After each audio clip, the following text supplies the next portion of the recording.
Hello student, स्वागत है आप सबका संस्कार इंग्लिश वर्ड चैनल पर। ये आपका हिंदी का 11th क्लास का जो 2020 और 21 का एग्ज़ाम है उसका सॉल्यूशन आपको यहाँ पर प्रोवाइड कराया जा रहा है। तो देखिए, ये आपका ये कोड डला है 112 कक्षा 11वीं और ये 2020 से 21 और हिंदी। तो देखें यहाँ पर पेपर को अपन इधर देखें। अपना पहला वाला क्वेश्चन है ऑब्जेक्टिव टाइप यानी सही विकल्प का चयन करना है। तो यहाँ पहला क्वेश्चन है कि मीराबाई की भाषा मूलतः थी, यानी मीराबाई जो हैं किस भाषा की कवित्री थी। तो इसका राइट आंसर है राजस्थानी। सेकंड नंबर का है भारत शब्द किस भाषा का है। तो ये जो भारत शब्द है ये संस्कृत भाषा का शब्द है। थर्ड नंबर, निम्नलिखित में से लता मंगेशकर को किस उपनाम से पुकारा जाता है। तो लता मंगेशकर जो हैं इन्हें किस नाम से नहीं पुकारा जाता है, यहाँ पर लिखा देखिए। उन्हें स्वर कोकिला बोला जाता है, स्वर साम्राज्ञी बोला जाता है, कोकिल कंठ बोला जाता है और गजगामिनी के नाम से उन्हें नहीं जाना जाता। फिर चौथे नंबर का है जनसंचार का सबसे लोकप्रिय और प्रभावशाली माध्यम क्या है। तो जनसंचार का सबसे लोकप्रिय और प्रभावशाली माध्यम है हमारा समाचार पत्र। फिर आता है श्रृंगार रस का स्थायी भाव क्या है। तो श्रृंगार रस का स्थायी भाव है रति। फिर आते हैं question number second. Question number second है उचित शब्द का चयन कर रिक्त स्थानों की पूर्ति कीजिए। तो पहला वाला क्वेश्चन है कबीर भक्ति काल की धारा के कवि हैं। तो कबीर जो है भक्ति काल की निर्गुण धारा के कवि हैं। फिर आता है अगला वाला क्वेश्चन सेकंड, बचपन में ही बड़ा बुद्धिमान था। तो बचपन से ही बड़ा बुद्धिमान कौन था, मोहन की धनराम। तो इसका राइट आंसर है मोहन।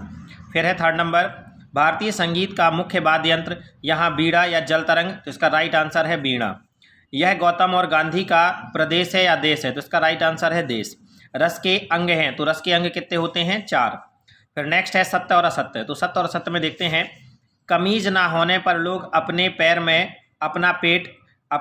से अपना पेट ढक लेते हैं। अगर कमीज नहीं है तो लोग अपने पैरों से अपना पेट क्या कर लेते हैं, ढक लेते हैं। ये बात क्या है, सत्य है। नेक्स्ट है पंडित अलूपी दीन का लक्ष्मी जी पर अखंड विश्वास था। बिल्कुल सत्य है। थर्ड नंबर का है कुएं का व्यास कुएं के व्यास के बराबर होता है। ये की गलत है। कुएं जो होती है एक छोटा सा, मतलब कुएं से छोटे वाले हिस्से को हम क्या बोलते हैं, कुएं। तो ये छोटा होता है जबकि बराबर नहीं होता है, अलग। तो ये क्या है, असत्य। डायरी हमारी सबसे अच्छी मित्र होती है। बिल्कुल, क्योंकि डायरी हम तभी लिखते हैं अपने बारे में जो कुछ भी लिखना होता है। फिर है यह चिन्ह जो है अर्धविराम के लिए प्रयोग है। ये बिल्कुल असत्य है। यह चिन्ह जो अर्धविराम है, अर्धविराम ना होकर के ये चिन्ह विस्मयादि बोधक है। यहाँ पर है नेक्स्ट, सही मिलान कीजिए। तो सही मिलान में देखो, आओ मिलकर बचाएं। आओ मिलकर बचाएं में ये निर्मला पुतुल जी द्वारा लिखित है। फिर सेकंड नंबर है रूमाली। तो रूमाली का है रोटी का एक रूप। थर्ड नंबर रात दिन। तो रात दिन में है हमारा द्वंद्व समास।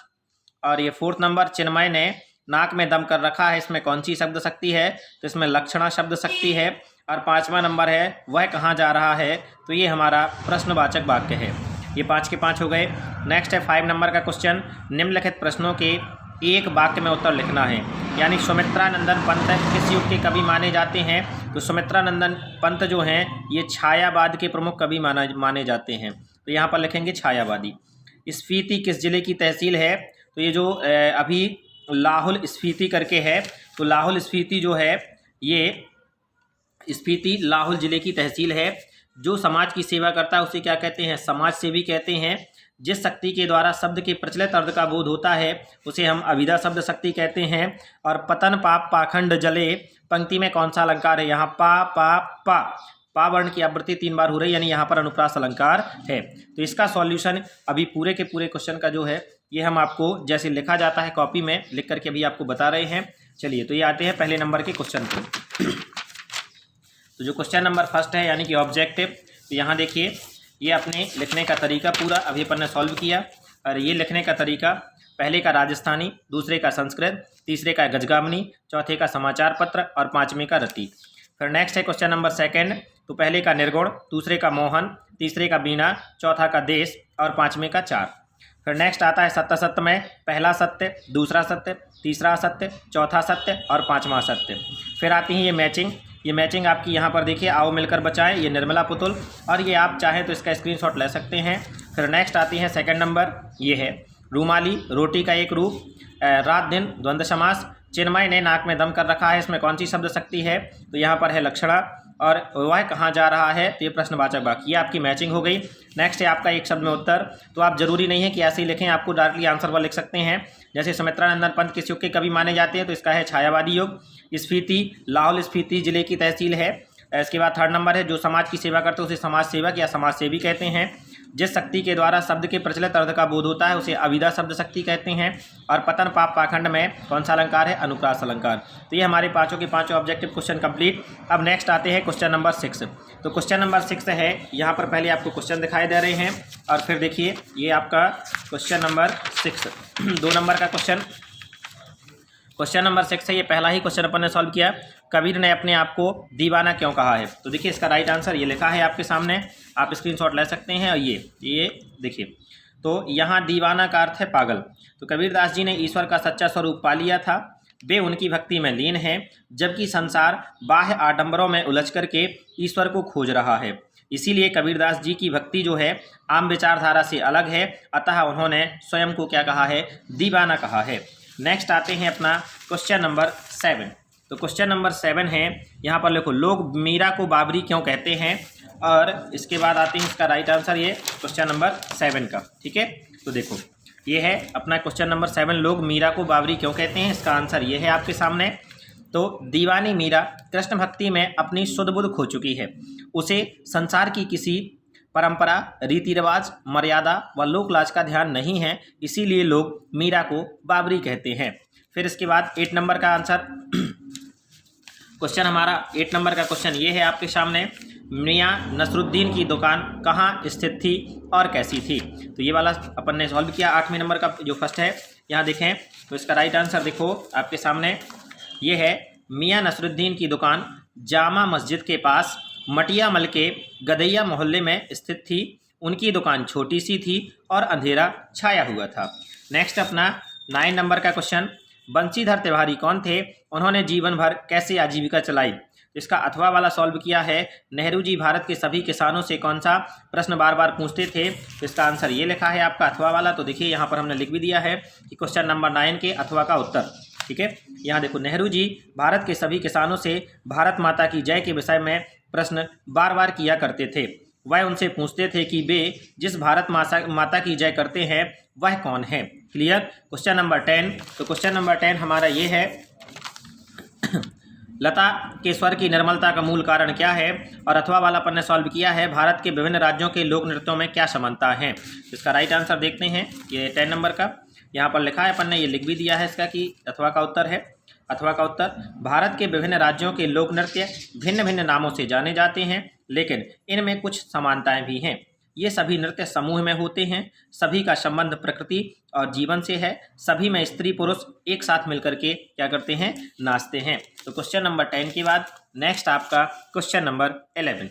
ठीक है, ये आता है क्वेश्चन नंबर 11। यहाँ पर ये कहा जा रहा है, चे जारो अपने सिर की रक्षा कैसे करते हैं। क्लियर। तो यहाँ वाले का भी अपन ने ये जो है इसका अपन ने अथवा वाला क्वेश्चन सॉल्व किया है। ये देखिए, वैदिक काल किसे कहा जाता है, वैदिक काल में कितने प्रकार के संगीत का उल्लेख मिलता है। तो आपका 11 नंबर के अथवा का क्वेश्चन ये है, वैदिक काल। तो भारत के प्राचीनतम संगीत का वर्णन वैदिक काल में मिलता है। विद्वान लगभग 5000 ईसा वर्ष पूर्व के समय को वैदिक काल कहते हैं। वैदिक काल में 2 प्रकार के संगीतों का उल्लेख मिलता है। नंबर 1 क्या है, मार्गी, और दूसरा होता है देसी। क्लियर। क्वेश्चन नंबर 11 के बाद क्वेश्चन नंबर 12। तो क्वेश्चन नंबर जो 12 है, यहाँ पर देखिए, इसमें भी अपन ने अथवा वाला सॉल्व किया है। शब्दकोश क्या है, विभिन्न शब्दकोशों के नाम लिखिए। तो देखिए आपके पास यह है 12 नंबर का आंसर, शब्दकोश। शब्दों के अर्थों के समूह को शब्दकोश कहते हैं। ठीक है, जो कि अपन डिक्शनरी वगैरह मतलब इंग्लिश में से क्या बोलते हैं, डिक्शनरी। विभिन्न जो शब्दकोशों के नाम हैं, नंबर 1 शब्दों की व्युत्पत्ति, दूसरा है स्रोत, तीसरा है लिंग, चौथा है शब्दरूप, 5वां है संदर्भ परक अर्थों की जानकारी। Question number 13। तो क्वेश्चन नंबर 13 हमारा यहाँ है, डायरी लेखन से आप क्या समझते हैं, डायरी लेखन क्या है समझाइए। ठीक है, तो ये डायरी लेखन जो है 13 का अथवा वाला क्वेश्चन है। तो डायरी लेखन में देखिए, डायरी लेखन दिन भर जिन घटनाओं, गतिविधियों और विचारों से गुजरते हैं उन्हें डायरी के प्रश्नों पर शब्दबद्ध, यानी कि जो हमारे दिन में दिनचर्या हमारी जो हुई है, जो बातें हुई है, उसे हमने शब्द के रूप में यानी कि लिख दिया, उसे ही हम क्या कहते हैं, डायरी लेखन कहते हैं। क्वेश्चन नंबर 13 के बाद नेक्स्ट आ जाता है क्वेश्चन नंबर 14। ठीक है, तो क्वेश्चन नंबर 14 में पहला वाला जो है यहाँ पर कि अल्पविराम किसे कहते हैं, इसका प्रयोग उदाहरण से समझाइए। अल्पविराम आप समझते हैं कि जो ऐसा चिन्ह जो कम समय के लिए रुकने पर लगाया जाता है उसे अल्पविराम कहते हैं। अथवा वाला पन्ने से इसका जो क्या है सॉल्यूशन किया है। तो देखें, पहला है कृपया शीघ्र पत्र देने की कृपा करें, हमें शुद्ध बनाना है, ठीक है। और श्री कृष्ण के अनेकों नाम हैं, तो पहले वाले का जो शुद्ध है कृपया शीघ्र पत्र देने की कृपा करें, ठीक है, ये शुद्ध ही है। दूसरा है कृष्ण के अनेकों की जगह हमने क्या कर दिया, अनेक नाम है। फिर आता है क्वेश्चन नंबर 15। क्वेश्चन नंबर 15 में शब्द गुण कितने प्रकार के होते हैं, तो शब्द गुण आपके 3 प्रकार के होते हैं, ये लिखे हैं। शब्द गुण 3 प्रकार के होते हैं जिनके नाम निम्न हैं, माधुर्य गुण, प्रसाद गुण और ओज गुण। क्लियर। फिर आते हैं क्वेश्चन नंबर 16। क्वेश्चन नंबर 16 में है कबीर ने ऐसा क्यों कहा है कि संसार बौरा गया है, ठीक है। तो देखो यहाँ पर ये आंसर है आपका, कबीर ने संसार को बौरा गया इसलिए कहा है क्योंकि संसार की बुद्धि भ्रष्ट हो गई है। यदि संसार को ईश्वर प्राप्ति के लिए कोई सत्य बात बताई जाती है तो उसे विश्वास नहीं होता है। यदि कोई भी संसार को झूठी बात बता देता है तो उसे विश्वास हो जाता है।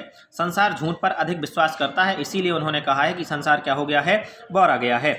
इसके बाद नेक्स्ट आता है अपना क्वेश्चन नंबर 17। क्वेश्चन नंबर 17 में ये है कि मियाँ नसरुद्दीन को नानबाइयों का मसीहा क्यों कहा जाता है या क्यों कहा गया। तो देखिए इसका 70 नंबर का आंसर ये है आपके पास। मियाँ नसरुद्दीन को नानबाइयों का मसीहा इसलिए कहा गया है क्योंकि वे खानदानी नानबाई थे। उनके पिता बरकत शाही नानबाई गढ़िया वाले के नाम से व दादा साहेब मियाँ कल्लन के नाम से जाने जाते थे। वे 56 प्रकार की रोटियां बना सकते थे। वे रोटी बनाने की एक कला को एक जो था वो कला मानते थे और इस कला में वे उस्ताद थे, ठीक है। ये आपका ऑब्जेक्टिव में है कि ये कितने प्रकार की रोटियां बना देते थे। क्वेश्चन नंबर आता है आपका 18। तो आपको देखिए अगर स्क्रीनशॉट किसी को लेना है तो ले सकता है, ये आपका आंसर है पूरा। नेक्स्ट 80 नंबर का क्वेश्चन। 80 नंबर का क्वेश्चन ये है शास्त्रीय संगीत व चित्रपट संगीत में अंतर लिखिए। तो देखिए शास्त्रीय संगीत और चित्रपट संगीत में ये अंतर, ये आपका 12th क्लास में भी है शास्त्रीय संगीत और 12th पर जो चित्रपट संगीत है इसमें अंतर। तो शास्त्रीय संगीत और चित्रपट संगीत, शास्त्रीय संगीत जो होता है गंभीरता शास्त्रीय संगीत का एक स्थायी भाव है, जबकि चपलता चित्रपट संगीत का एक मुख्य गुणधर्म है। चपलता की जगह पर हम दूसरा वर्ड लिख सकते हैं द्रुत लय। क्लियर। सेकंड अंतर है कि शास्त्रीय संगीत में ताल अपने परिष्कृत रूप में पाया जाता है और चित्रपट संगीत में ताल आधे तालों का प्रयोग किया जाता है। यानी यूं कहा जाए तो शास्त्रीय संगीत में पूरे तालों का प्रयोग किया जाता है और यहाँ पर आधे तालों का प्रयोग किया जाता है, ठीक है। थर्ड नंबर का शास्त्रीय संगीत के लिए चित्रपट संगीत की जानकारी होना आवश्यक होता है, चित्रपट संगीत के लिए शास्त्रीय संगीत की जानकारी होना आवश्यक नहीं है, ठीक है। क्वेश्चन नंबर 19 हमारा है मुहावरे और लोकोक्ति में 3 अंतर। तो एक साइड मुहावरा और एक साइड लोकोक्ति।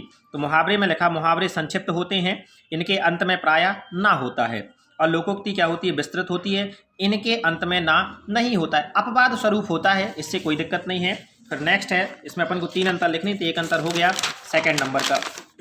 जो अंतर है वो ये है, ये क्रियार्थक होते हैं, ये क्रियार्थक नहीं होते हैं, ठीक है। लोकोक्तियाँ मुहावरे में विकारी होते हैं, जो मुहावरे होते हैं वो विकारी होते हैं, कर्ता लिंग वचन कारक आदि के अनुरूप सार बदल जाते हैं। लोकोक्तियाँ अविकारी होती है, कर्ता लिंग वचन कारक आदि के अनुसार नहीं बदलती। यानी यूँ कहा जाए कि जो मुहावरे होते हैं वो परिवर्तनशील होते हैं, जबकि लोकोक्ति परिवर्तनशील नहीं होती हैं। और अगर किसी को लिखना हो तो आप जानते हैं कि एक एक उदाहरण इसके लिख सकते हैं।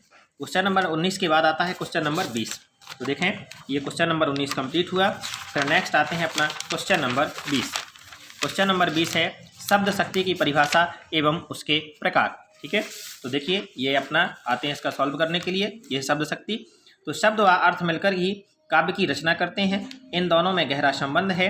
इस संबंध को जिस शक्ति द्वारा ज्ञात करते हैं उसे ही शब्द शक्ति कहते हैं, ठीक है। तो शब्द शक्ति के 3 प्रकार हैं, अभिधा शब्द शक्ति, व्यंजना शब्द शक्ति और लक्षणा शब्द शक्ति।